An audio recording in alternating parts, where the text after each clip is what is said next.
আসসালামু আলাইকুম ওৰহমতুল্লাহি ওবৰাকাতুহ। মোৰ মৰমৰ বন্ধু বান্ধৱীসকল, আমি আজি আকৌ উভতি আহিছোঁ কোৰআন শিক্ষাৰ দ্বিতীয় পাৰ্টলৈ।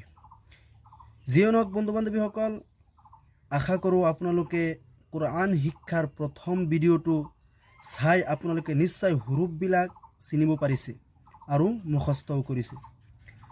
যদি আপুনি হুৰুফবিলাক মুখস্থ কৰিছে আৰু ভালকৈ চিনিব পাৰিছে, তেনেহ'লে আপোনাৰ কাৰণে কোৰআন শিক্ষা একেবাৰে সহজ হৈ যাব। তেনেহ'লে আহক আমি আজিৰ ভিডিঅ'টো আৰম্ভ কৰোঁ। চাওক, প্ৰথমতে আছে ইমতিহান, তাৰমানে পৰীক্ষা। তাৰমানে মুছান্নিফ বা লিখকে আমাক পৰীক্ষা কৰি আছে। আচলতে আমি হুৰুফবিলাক চিনিব পাৰিছোঁ নে নাই। যদি আমি আগৰ ভিডিঅ'টো চাই হুৰুফবিলাক মুখস্থ কৰিছোঁ আৰু নুক্তাবিলাক ভালকৈ চিনিব পাৰিছোঁ, তেনেহ'লে আজিৰ ভিডিঅ'টো বা আজিৰ লেচনটো আমাৰ কাৰণে একেবাৰে ইজি হৈ যাব। যদি আমি আগৰ ভিডিঅ'টো ভালকৈ চোৱা নাই, তেনেহ'লে আমি আজিৰ ভিডিঅ'টো ভালকৈ বুজিব নোৱাৰিম। যিয়ে নহওক বন্ধু বান্ধৱীসকল, আমি আগৰ ভিডিঅ'টোৰ পৰা শিকা হুৰুফবিলাকৰ বিষয়ে অলপ আলোচনা কৰি আমি আজিৰ লেচনটো আৰম্ভ কৰিম। চাওক বন্ধু বান্ধৱীসকল, ইয়াত বা, তা, চা তিনিওটা দেখাত একেই যেন লাগে, কিন্তু বন্ধু বান্ধৱীসকল মন কৰিব লাগিব যে বাৰ তলত এটা নুক্তা আছে আৰু তাৰ ওপৰত দুটা নুক্তা আছে, আকৌ চাৰ ওপৰত তিনিটা নুক্তা আছে। আকৌ জিম, হা, খ, জিমৰ মাজত এটা নুক্তা আছে, হাটো আকৌ খালী, খৰ ওপৰত এটা নুক্তা আছে। আকৌ দাল জাল হুৰুফ দুটা দেখাত একেই, কিন্তু জালাৰ ওপৰত এটা নুক্তা আছে। আকৌ ৰ জা দেখাত একেই, কিন্তু যাৰ ওপৰত এটা নুক্তা আছে।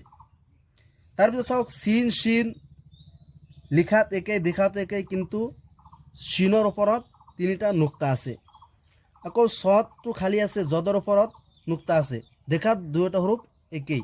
তাৰপিছত ত জ হুৰুফ দুটা একেই, কিন্তু জৰ ওপৰত এটা নুক্তা আছে। তাৰপিছত আইন গইন হুৰুফ দুটা একেই, কিন্তু গইনৰ ওপৰত এটা নুক্তা আছে। ফা আৰু কফ লিখাত বা দেখাত একেই যেন, কিন্তু ফাৰ ওপৰত এটা নুক্তা আছে আৰু কফটো অলপ গোল আৰু কফৰ ওপৰত দুটা নুক্তা আছে। আকৌ কাপ, লাম, মিম তিনিওটা খালী। তাৰপিছত নুন, নুনটোৰ ওপৰত এটা নুক্তা আছে। আৰু চাব লাগিব ইয়াত যে নুন আৰু বাটো দেখাত একেই, কিন্তু বাৰ তলত এটা নুক্তা থাকিব আৰু নুনটো ইয়াৰ ওপৰত এটা নুক্তা থাকিব। ৱাওটো খালী, হাটো খালী, হামজাটো খালী, আকৌ ইয়াৰ তলত দুটা নুক্তা আছে।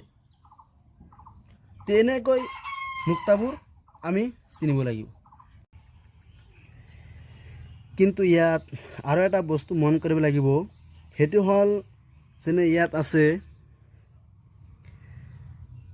তা, ত দুটা হুৰুফ, আকৌ কফ, কাফ, আকৌ জাল, জা, জত তিনিটা হুৰুফ। এইবোৰ হুৰুফ আমি শুনিলে একেই যেন অনুভৱ হয়, কিন্তু পঢ়োঁতে আমি অলপ উচ্চাৰণটো বেলেগকৈ কৰিব লাগিব। সেয়া আমি পিছত ভালকৈ শিকিম। ইয়াত চাওক, ইমতিহানত কৈছে, আমাক পৰীক্ষা লৈছে যে হুৰুফবোৰ আমি ভালকৈ চিনিছোঁ নে নাই বা চিনিব পাৰিছোঁ নে নাই, ইয়াত আমাক পৰীক্ষা কৰি আছে। তেনেহ'লে যদি আপোনালোকে আগৰ ভিডিঅ'টো ভালকৈ চাইছে, তেনেহ'লে আপুনি নিশ্চয় হুৰুফবিলাক চিনিব পাৰিব। চাওকচোন, আপুনি হুৰুফবিলাক চিনিব পাৰেনে? চাওক, ইয়াত আছে কি তা, তাৰপিছত আছে ত, তাৰপিছত আছে চা, তাৰপিছত আছে চিন, তাৰপিছত আছে শিন, চত, হা, হা, খ, কফ, জাল, জা, জদ, জ, আলিফ, আইন, নুন, বা, ফা, গইন, ইয়া, তা, মিম, লাম, দাল। তাৰপিছত আছে মুৰাক্কাবাত মে মিলে হুয়ে হুৰুফ কি শক্লে। তাৰমানে আপুনি যেতিয়া কোৰআন মাজিদ পঢ়িব তেতিয়া এটা হুৰুফ কেইবা প্ৰকাৰৰ হৈ যাব। সেইটোৱে কৈছে ইয়াত চাওক, আলিফটো ইয়াত তিনি ধৰণৰ আছে, বাটো দুই ধৰণৰ আছে, আকৌ তাটো তিনি ধৰণৰ আছে, জিমটো বেলেগ আৰু এটা ধৰণৰ আছে, ডালটো তলত চাওক ডালটো বেলেগ ধৰণৰ আছে, আইনটো তিনিটা ধৰণৰ আছে, ফাটো তিনিটা ধৰণৰ আছে, আকৌ কাফটো তিনিটা ধৰণৰ আছে, লামটো তিনিটা ধৰণৰ আছে, মিমটো তিনিটা ধৰণৰ আছে, নুনটো তিনিটা ধৰণৰ আছে, আকৌ চাওক হাটো চাৰিটা ধৰণৰ আছে। তাৰপিছত হামজা, আপুনি ইয়াত চাইছে বাৰ নিচিনা ওপৰতটো হামজা, এইটোক হামজা বুলি ক'ব আমি।